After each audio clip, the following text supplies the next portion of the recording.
Wali Kota Makassar Muhammad Ramdan Pomanto menghadiri grand opening dealer Cherry Veteran Cerindo Makassar yang berlokasi di Veteran Utara pada Rabu siang.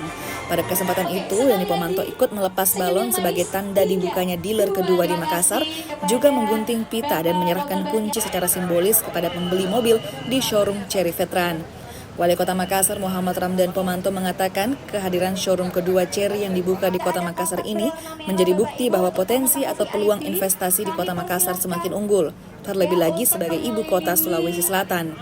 Makassar menjadi daerah penyanggah ibu kota Nusantara atau IKN di Kalimantan Timur, sehingga menjadi angin segar bagi pelaku usaha otomotif untuk terus melakukan ekspansi. Kehadiran showroom ini juga sekaligus mendukung program pemerintah Kota Makassar yang terus menunjukkan komitmen menuju low carbon city atau kota rendah emisi karbon. Pada peresmian itu, Yani Pomanto juga didampingi Kepala Dinas Penanaman Modal dan Pelayanan Terpadu Satu Pintu atau PMPTSP Helmi Budiman dan Camat Makassar Husni Mubarak. Dan kita masih menyaksikan pelepasan balon udara dan juga pelepasan bulan. Kami berterima kasih salah satu branding mobil baru, terkhusus mobil yang low carbon, karena ini adalah EV, electric vehicle, dengan model yang sangat sophisticated, artinya modern, dengan merek Cherry masuk Makassar. Sehingga banyak pilihan-pilihan bagi masyarakat dan bagi pemerintah kota untuk bisa memilih sarana dan sarana transportasi mobil electric vehicle.